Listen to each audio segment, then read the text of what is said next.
નમસ્કાર વિદ્યાર્થી મિત્રો, આજે આપણે એચએસસી બોર્ડની પરીક્ષામાં વિભાગ સીમાં 31 નંબરનો જે દાખલો પૂછાય છે એની છેલ્લી રીત શીખીએ. હવે ક્યારેક તમને દાખલામાં મૂડીનું વ્યાજ સહિત કોઈ એક ભાગીદારની રકમ આપેલી હોય અને એના ઉપરથી બાકીના ભાગીદારની રકમ શોધવાની હોય. સાવ સહેલો દાખલો છે. કોઈ એક ભાગીદારનું તમને બધું જ આપ્યું છે, બરાબર, એમાંથી તમારે એનો નફો શોધવાનો છે અને નફાનું પ્રમાણ આપેલું હોય એના ઉપરથી તમારે બીજા ભાગીદારનો નફો શોધીને એની કુલ રકમ શોધવાની હોય. દાખલા કે મેં અહીંયા તમને એક ચાર્ટ દ્વારા સમજાવવાનો પ્રયત્ન કર્યો છે કે ભાગીદાર એ છે તો એનું મૂડી પરનું વ્યાજ, બીનું મૂડી પરનું વ્યાજ ને સીનું મૂડી પરનું વ્યાજ એ તમને ખ્યાલ છે, પણ બાકી કંઈ ખબર નથી. આવું દાખલામાં આપ્યું હોય તો એ ભાગીદાર છે ને એનો ટોટલ તમને આપ્યો હોય, બરાબર, એ ભાગીદારનો ટોટલ આપ્યો હોય તો એ ટોટલમાંથી મૂડીનું વ્યાજ બાદ કરો એટલે વહેંચણી પાત્ર નફો મળી જાય. વહેંચણી પાત્ર નફાને આધાર લઈને બી અને સીનો વહેંચણી પાત્ર નફો શોધવાનો, એનો નફો શોધીને એ બંનેનો ટોટલ મેળવી લેવાનો. સાવ સહેલો દાખલો છે, સાવ સહેલી રીત છે, બરાબર. વિભાગ સીમાં આ પ્રકારની પણ રીત પૂછાય છે. હવે આજના વિડીયોમાં એક બીજી વધારાની વાત આપણે કરીએ તો અમુક તારવણી મેં કરી છે, ખાસ બાબતો જેને કહી શકાય.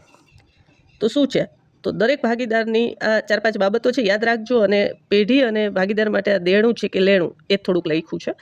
તમને બને એટલું સહેલું કરીને સમજાવવાનો પ્રયત્ન કર્યો છે. આ જે માહિતી છે આ વિભાગ એના પ્રશ્નો માટે અગત્યની છે. વિભાગ એના પ્રશ્નોમાં આમાંથી પૂછાઈ શકે. તો ભાગીદાર કોને કહેવાય, ભાગીદારી કોને કહેવાય? તો દરેક ભાગીદારીમાં ઓછામાં ઓછા 2 ભાગીદાર હોય. કેટલા? તો કે 2. બીજું, ભાગીદારોની જવાબદારી કેવી હોય? તો અમર્યાદિત હોય. ભાગીદારોની જવાબદારી અમર્યાદિત હોય. દરેક ભાગીદાર છે એ બીજા ભાગીદારનો પ્રતિનિધિ છે. ખાસ યાદ રાખવાનું. શું છે? પ્રતિનિધિ.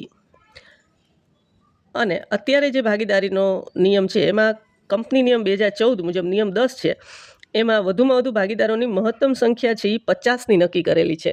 તો આપણે એમ કહી શકીએ કે ભાગીદારીમાં ઓછામાં ઓછા 2 અને વધુમાં વધુ 50 ભાગીદારો હોઈ શકે.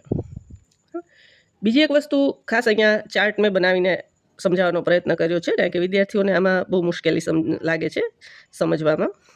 તો એક છે પેઢી માટે શું છે અને ભાગીદાર માટે શું છે, એટલે કે પેઢી માટે શું છે અને માલિક માટે શું છે. ખાસ યાદ રાખવાનું, 11માં પણ આપણે શીખ્યા છીએ કે આપણે પેઢીનું નામું લખીએ છીએ, માલિકનું નહીં, બરાબર છે. તો મૂડી છે એ પેઢી માટે દેવું છે પણ માલિક માટે લેણું છે. ખાસ સમજવાનું. માલિક છે એ પેઢીને મૂડી આપે છે, બરાબર. એટલે મૂડી છે એ પેઢી માટે શું છે તો કે દેવું છે, માલિક માટે શું છે તો કે લેણું છે.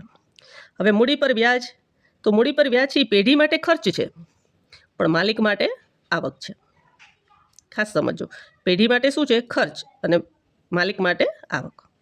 માલિક એટલે ભાગીદાર પણ હોઈ શકે, વૈયક્તિક માલિકીમાં માલિક એક પણ હોઈ શકે. હવે ઉપાડ. માલિક કે ભાગીદાર જે ધંધામાંથી નાણાં કે માલ કે કંઈ પણ લે એને ઉપાડ કહેવાય, બરાબર. તો ઉપાડ છે એ પેઢી માટે શું છે તો કે લેણું, અને ભાગીદાર માટે શું છે? દેવું. મૂડી અને ઉપાડ બીજાની કોન્ટ્રાવર્સી આવશે, વિરુદ્ધમાં આવશે, બરાબર. એન્ટ્રી પણ. ઉપાડ પર વ્યાજ શું છે તો કે પેઢી માટે આવક છે પણ ભાગીદાર માટે ખર્ચ છે. હવે બીજું, વિદ્યાર્થીઓને ચાલુ ખાતામાં બહુ પ્રોબ્લેમ થાય છે. જ્યારે સ્થિર મૂડી ખાતાની પદ્ધતિ હોય ત્યારે ચાલુ ખાતા પણ હોય. તો ચાલુ ખાતાની ઉધાર બાકી છે એ શું છે? તો પેઢી માટે લેણું છે અને ભાગીદાર માટે દેવું છે. આનો એક શોર્ટકટ તમને સમજો તો ઉધાર ને ઉપાડ એમ યાદ રાખવું. ઉપાડની જે એન્ટ્રી થાય એવી જ રીતે ઉધાર બાકીની એન્ટ્રી થાય. હવે ઉધાર બાકી ઉપર વ્યાજ હોય, ચાલુ ખાતાની ઉધાર બાકી પર વ્યાજ હોય તો એ પેઢી માટે આવક છે, ભાગીદાર માટે ખર્ચ છે. અને ચાલુ ખાતાની જમા બાકી હોય તો પેઢી માટે એ દેવું છે પણ ભાગીદાર માટે લેણું છે. જમા બાકીનું વ્યાજ તો પેઢી માટે ખર્ચ છે અને ભાગીદાર માટે આવક છે. આ ખાસ ચાર્ટ લખી લેજો, યાદ રાખી લેજો. તમને જે કંઈ શોર્ટકટથી યાદ રહેતું હોય, મેં બને એટલા સારાંશ કાઢીને તમને સમજાવવાનો પ્રયત્ન કર્યો છે, પણ પ્રેક્ટિસ બહુ જરૂરી છે. પ્રેક્ટિસ વગર યાદ રહે નહીં.